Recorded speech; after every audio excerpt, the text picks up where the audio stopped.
Let us study the different types of cytoplasmic inclusions. These inclusions may be present in bacterial cell, may not be present in bacterial cell cytoplasm. So it is not compulsory that every bacterium should contain these inclusions. So these cytoplasmic inclusions are of various kinds, like they may be reserve deposits. That means they are formed as a result of reserve material, storage of energy, storage of carbohydrate. That means storage of energy in the form of carbohydrates, different types of materials like phosphates, which are utilized in further bacterial cell metabolism. So they are known as inclusions. These inclusions are present to a particular variety of bacteria, but they are not always present or may be present in small number, and it is dependent on its habitat where the bacteria are establishing or where the bacteria are existing. So depending on that, the inclusions may be present or may not be present. The important thing is that these inclusions are very essential in order to identify bacteria or the category of bacteria. So the first inclusion, cytoplasmic inclusion, is called as metachromatic granules. These metachromatic granules are also called as volutin granules. So these are the large inclusions that take their name from the fact of sometimes stained with certain dyes such as methylene blue and appear red. This phenomenon is called as metachromacy. Chrome means color, meta means different, means two or more than one. Therefore, this phenomenon is called as metachromacy. So, these granules are stained by methylene blue. So, methylene blue is blue in color, but these metachromatic granules they appear red color. So original color used is staining is methylene blue, but they appear other than this original stain, and therefore this phenomenon is called as metachromacy. So these metachromatic granules have a specific function. Metachromatic granules are the storage of phosphates, reserves of inorganic phosphates. Now these polyphosphates which are stored in metachromatic granules, they are very essential in bacterial cell metabolism. Exactly where they required? They are required in the synthesis of nucleotides, because if we see the composition of nucleic acids are made up with nucleotides, and nucleotides are phosphate, sugar and nitrogenous base. So these phosphates are very important in the synthesis of nucleotides. They are important in the synthesis of nucleic acids. Then the energy storage in bacterial cell is in the form of energy rich compound like ATP. It is adenosine triphosphate. So this is the energy reserve. So during the synthesis of ATP, it requires phosphate. So these polyphosphates are very important in the supply of phosphates required for the synthesis of adenosine triphosphate, which is a form of chemical energy in the bacterial cell or in biological cell. It also contains other compounds such as lipoproteins, RNA, and magnesium metal ions. So it is generally formed by the cell that grow in phosphate rich environment. So the composition of metachromatic granules is polyphosphates, lipoproteins, RNA, and magnesium. So generally, the bacteria which are existing in phosphate-rich environment, they develop metachromatic granules. The examples are bacteria which are present in fermented foods or milk environment like Lactobacillus species, Bacillus species, Spirillum species, the pathogens such as Corynebacterium diphtheria, they possess inclusions. They are also present in some protozoa, fungi, as well as in photosynthetic algae as a reserve for polyphosphates.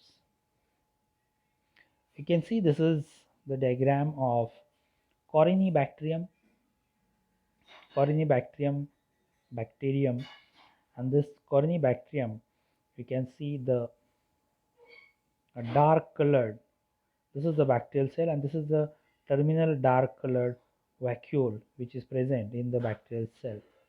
These dark color, the dark one, these are stem.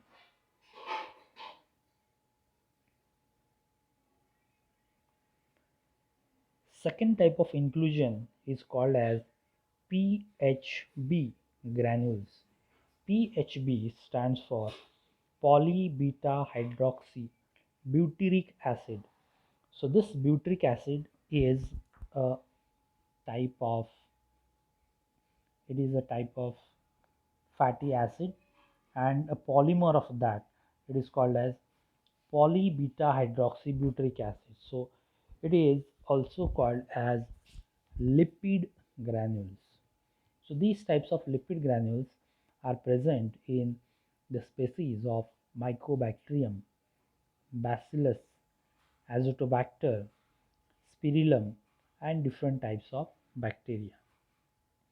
The function of PHB, as the name indicates, they are lipid granules, so they are common lipid storage materials. So energy is stored in the form of lipid in these PHB granules, and it is stored in the form of this polymer. It is called as polybeta hydroxybutyric acid. So it serves as a reserve for carbon and energy. So whenever there is requirement of carbon and energy during metabolism, this polymer beta hydroxybutyric acid, it is utilized or it is degraded to be utilized as a source of carbon and to generate energy from it. So these PHB granules can be stained with non-polar dyes, which are lipid soluble dyes such as Sudan dye. So we can see this is the bacterial cell which is stained with a dye.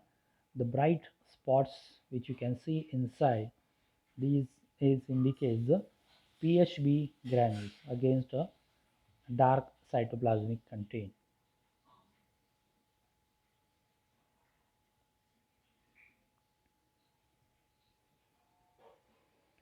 Then the next type of inclusion, which may be or may not be present in bacteria, they are present in certain bacterial classes, are gas vacuoles. As the name indicates, these vacuoles are responsible for holding or the storage of gas.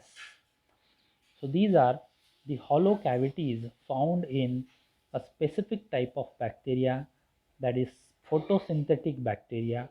They are called as cyanobacteria. So these cyanobacteria contains these hollow cavities. Other types of bacteria which contains these gas vacuoles are purple sulfur bacteria and halobacteria. So purple sulfur bacteria, which are again specific type of bacteria, which are sulfur reducing bacteria. Then halobacteria are the bacteria which are present in saline environment and which can grow at high salt concentration. So such type of bacteria have gas vacuoles, and all these bacteria are present in aqueous environment or they are present in watery environment.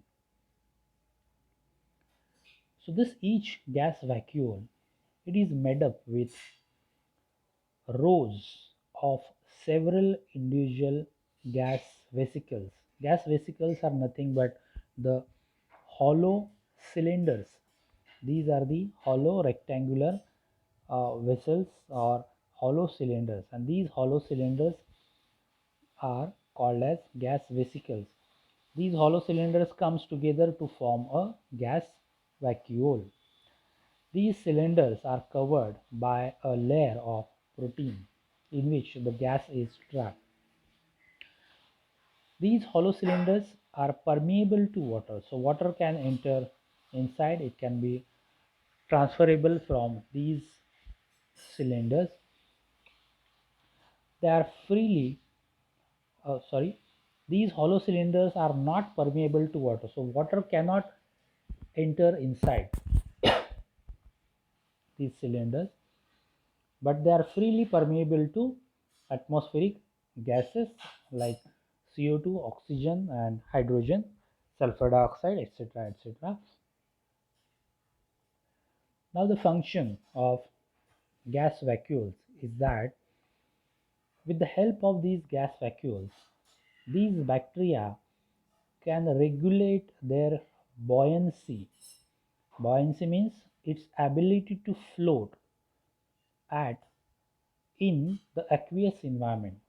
So in aqueous environment, so these gas vacuoles, with the help of these gas vacuoles, these bacteria can float at a certain depth in the water surface, like aqueous, in the aqueous environment, like in pond water. So this is very important. Depth, to remain at a particular depth, is very essential for these types of photosynthetic bacteria, because at a particular depth there is penetration of light. So in order to get a proper light intensity, these bacteria must be floating in that area wherever the light is available, because light cannot penetrate in deep areas of pond or sea water. So in order to adjust their depth or their position wherever the light is available, these bacteria should float, and that is by means of these gas vacuoles. So it is very important to get light intensity. This is very important in order to get into a high concentration zone. It is very important in order to get that particular area wherever the nutrients are available. So gas vacuoles are very important in order to make these bacteria travel or float to the areas where light intensity is there, oxygen concentration is there, and nutrient availability is there. So regulation means what? Whenever these bacteria want to float or want to rise up in water, there is maximum synthesis of gas cylinders and leads to synthesis of gas vacuole, so that they can rise up to the top. Whenever they want to descend, and during descending when they are going down, then these gas cylinders or gas vesicles, they collapse so that they can go down. So likewise, to rise up, the gas cylinders or gas vesicles are newly synthesized. To go down, they are collapsed. This is how the buoyancy of these bacteria is regulated. This is how you can see. These are this is one bacterial cell, and this is one bacterial cell in which we can see the several cylinders. These are the cylinders that we can see inside a bacterial cell. This is how the synthesis of these gas vacuoles takes place. They acquire a specific shape. Uh, the outermost covering is protein, and it leads to formation of cylinders with different sections, like they are called as ribs.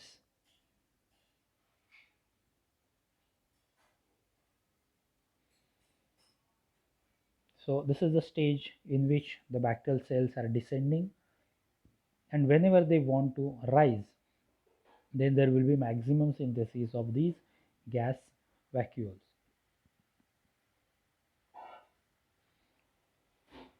This is Oscillatoria species, in which this is a blue-green algae or cyanobacteria, in which we can see these are the gas vesicles present.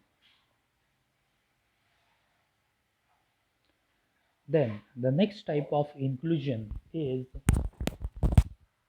carboxysomes.